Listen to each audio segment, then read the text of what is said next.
Who is Ironheart? Short answer is she's Riri Williams from Chicago. She was first mentioned in October 2015. 3 months later, she made her first appearance. 3 comics after that, we saw her for the first time in a suit. Finally, it took 11 months for Tony and Riri to meet. If you're not counting their first meeting during a Skrull invasion, and I'd rather tell this story chronologically. Riri always shown sparks of genius. It's not until her principal brought her parents in, Mom Ronnie, and stepdad Gary, her original dad had died, and he tells them she's been tested as a super genius. From there, she's skyrocketed through high school. And there is one moment in grade school which I'll touch on that's commonly discussed as her origin for being Iron Man.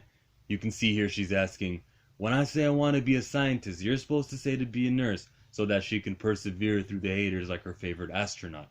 The teacher gives in and says, fine, you'll never be Tony Stark. Challenge accepted, and she gets busy on designing a spaceship. Not weapons manufacturing, she's not making an Iron Man suit. Sliding timeline. When she was this age, Tony hadn't officially come out as Iron Man. 10 years ago, he's still in a cave with a box of scraps. I point at the Skrull invasion encounter that I mentioned earlier. Iron Man saves her and her dad. She notices a glitching boot, and she says to herself, actually, I think I know how to fix that. Iron Man's not the only superhero she has interest in. She bonds with her best friend, Natalie, over Spider-Man. At 10 years old, she's designing a device that could cover for heroes when they're away from their civilian lives. The second friend she makes is Deja Hamilton. Deja helped Riri in her transition to high school. She'll be important later. The final friend is Sharon, her MIT roommate, and since her first appearance, we don't see her again. So really it's just Natalie who Riri has as a friend. So of course she dies, along with her stepdad. At the hospital, when she was denied access to view Natalie, Riri bypassed the doctors. This character doesn't respect authority when she knows right from wrong. I'm her closest friend, I'm a loved one, I'm qualified to see Natalie's condition. Later at home, Mom and her are with a detective, TV is on in the background.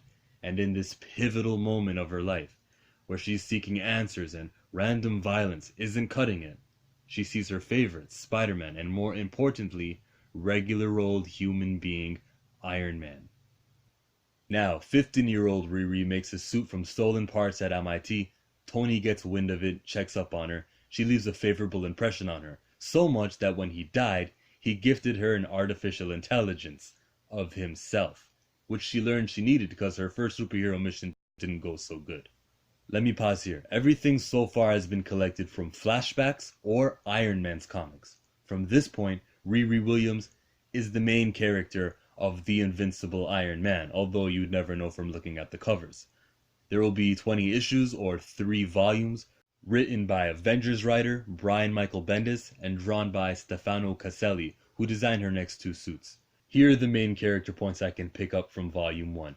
When the police aim their guns at her, hands up, don't shoot. This is a theme that continues with her. She leaves cause they shoot anyway and she already beat the villain. For the most part this volume, she's training with artificial Tony Stark, losing to no-name, low-tier villains, and she gets her name in this volume by Tony Stark in a funny interaction. The whole day he's suggesting names. How about female? Because FE is how you make iron. After a debate over random gun violence, AI Tony would name her Ironheart. That's when ninjas attack, they're villains from Tony's old stories. Pepper Potts would show up in her suit, and so would S.H.I.E.L.D. Here's a character moment. When she sees S.H.I.E.L.D., she's not, oh my god, happy you saved us. Well, she's happy that they exist. She's not too cool on the privacies we grant them for the sake of security. And of course, we see that S.H.I.E.L.D. spies on her. They see where she aligns politically, not left-wing, not right-wing. She'll watch both of the newscasts and form a rounded opinion. Because it's important for a superhero who's going to be on the field to know what kind of propaganda the people are feeding on. Around this time, she has a team-up with the mutant X-23 in her comic book. The story's called Immune. And she's also got a role in the Secret Empire with the Champions, who will ask her to join the team. The same day MIT asked her to return. We weren't challenging you enough, no need to steal, all the resources can be yours. And then Stark Industries sends her an invitation. She meets MJ here, so that may matter in a future Spider-Man story. The Doctor Doom story happens in Volume 2. Shield says, we're not asking you to go check on Latveria where we don't have diplomatic immunity, and so she goes there. And honestly, nothing matters here because it's all undone, or rather ignored, by the Fantastic Four writer Dan Slott. She defeats Doom, who asked to be attacked, make that clear, then kinda becomes the queen of Latveria. Look, people didn't die, and the trade-off was for her to become the supreme ruler of a nation. I'm cool with that. As queen, she stuck it to Shield. She said she wouldn't step down until they adhered to her list. She actually won over the people in a discussion with Sharon Carter, defending the Latverians' actions, saying that they have reason for what they're doing, and Riri allowed for Latveria to have the first general election. Like I said, that probably doesn't stick because the new writer of the Fantastic Four, Dan Slott, just has Doctor Doom as an evil guy and everything's back to normal. Volume 3 is called The Search for Tony Stark.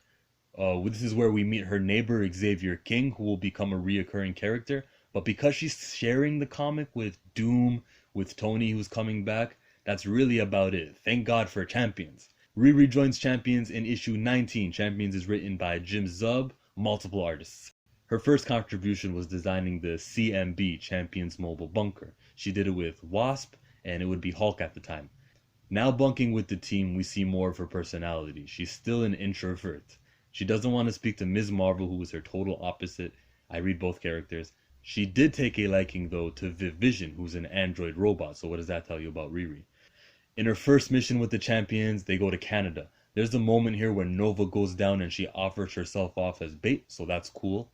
They also meet Captain Marvel's Alpha Flight. She tried to say, hey, I have your t-shirt, but when two Marvel teams meet, you know what that means. Superhero fight.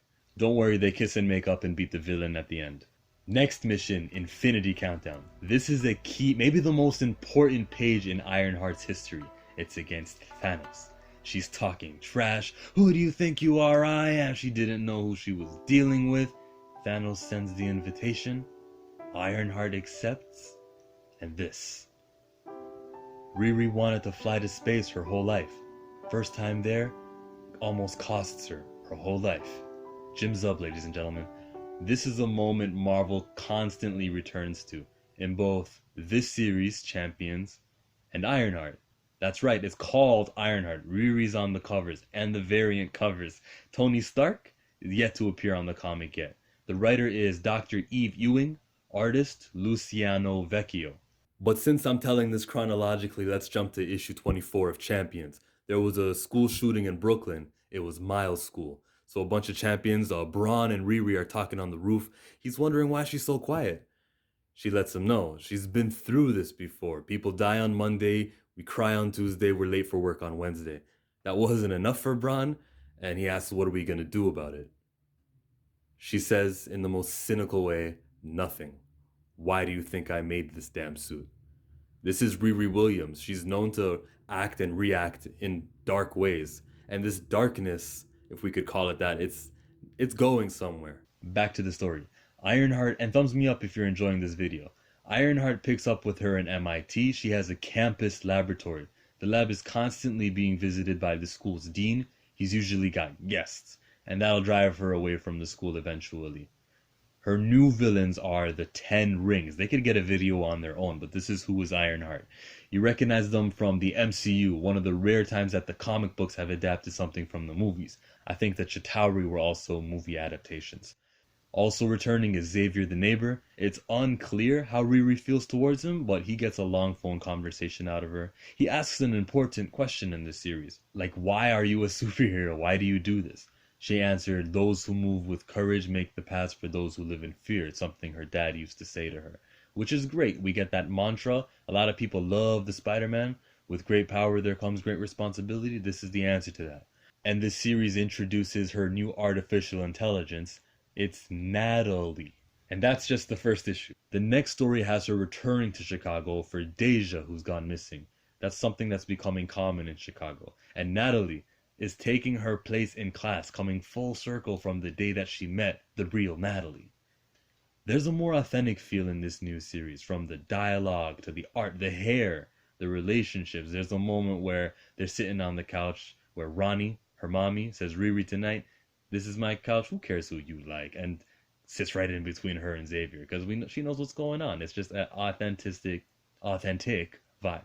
And on TV, Deja's been found. She's tripped over a branch. Riri is, of course, a super genius and doesn't buy that. Now here, on the surface, it looks like she's checking on her friend Deja. She's really here to bug the room. She's gonna slip a little device in those shoes.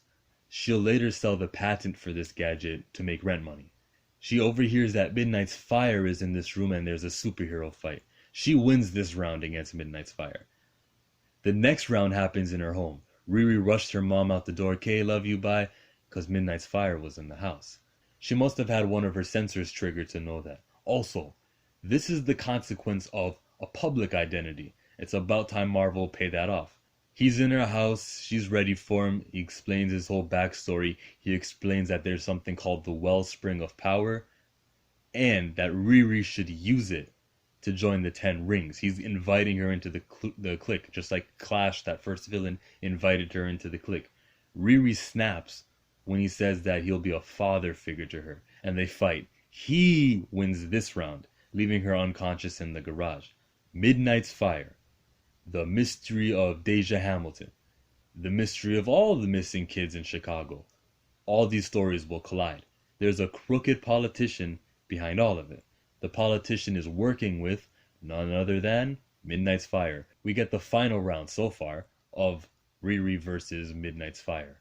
He uses seismic toss on her, she tosses him into a vault, and he'll disappear later when the cops arrive. Cops arrive, Natalie reminds her, these guys could be crooked, so try not to give them too much information. I like that. There's a smart artificial intelligence looking out for her, and that's the relationship that she's going to have with this AI. Now Volume 2, it's pure team-ups. First team-up is with Miles Morales Spider-Man, and they had a Portal villain. They serve him up, they strengthen the friendship between Riri and Miles. The team-up with Wasp had zombies. The villain Eclipse used magic to twist Wasp against Ironheart. Eclipse had a 10 rings insignia on the back of her neck. Riri wins this battle. After the battle, Riri's explaining the 10 rings to the Wasp, the invitation. Instead of saying, "Nah, you would never," Nadia, remember Wasp from the Red Room, she says that we're all capable of evil, and she would know firsthand. With magic being an element in the 10 Rings mystery, Ironheart teams up with Doctor Strange. Doctor Strange uses the Eye of Agamotto on her, then advises her not to be like Tony. He spoke to her like she was one bad decision away from being a villain. And in a great showing of her intelligence, Riri caught Doctor Strange. Use the Eye of Agamotto, you know where that Wellspring of Power is. He fessed up, there's an entrance to the Wellspring of Power in Wakanda, where the next team up will take place. It's going to be with Shuri. Things are rocky when they first meet up, but they'll mend fences and come together for the common cause. Joining them would be Silhouette, the sister of Midnight's Fire, and Okoye to complete the crew. And here's where everything turns upside down. This is the final story of Ironheart. They get to the Wellspring of Power. In there is a man who looks like Riri.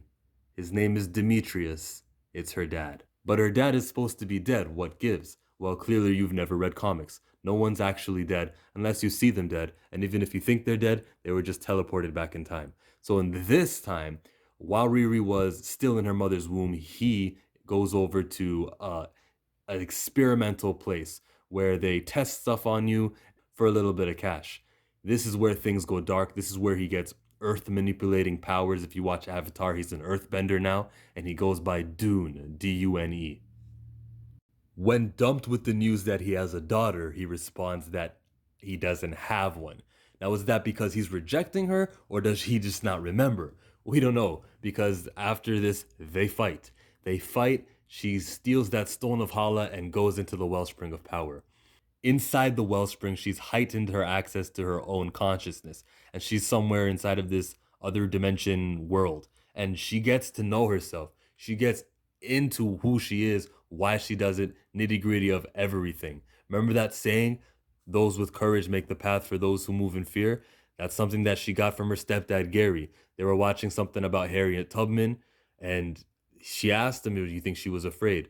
He answers, of course she was afraid. He says that saying, but this also represents how she would put people in boxes. You're either, like that picture earlier, left wing or right wing. She thought, I gotta be good. If I can't, I'm gonna be bad. She's acting as a superhero because she's afraid if she doesn't, she'll be a villain. This is something that was amplified thanks to the Stone of Hala, but it's a lot of insight to this character that we get. Basically, her origin is complete now. We know who she is. We know what drives her. It's basically her fear. It used to be, well, I gotta have courage because then I won't have the fear. I just think this was exceptionally done, and it was the conclusion of Ironheart. It was issue 12 of 12. The story has ended now. That's the last Ironheart story, and that's where we're left off. Story of Ironheart, of course, is going to continue because this is comic books. We're going to get to see her in the event Iron Man 2020. She's got some comics coming in May and June of that year, but you are basically practically up to date. There's some more stuff, like she has a orange pop addiction. She keeps her suit on her elbow. She's always staying strapped. Riri Williams. She goes to a support group at a church, so she's probably raised Christian. There was this time when Viv Vision tried to kiss her, but she rejected that because she's probably raised Christian. What else can I say about this character? I think you're up to date. I think that is everything you need to know. Oh, there's one more thing. Ironheart is black, and people on the internet don't like her. Have fun, comment section.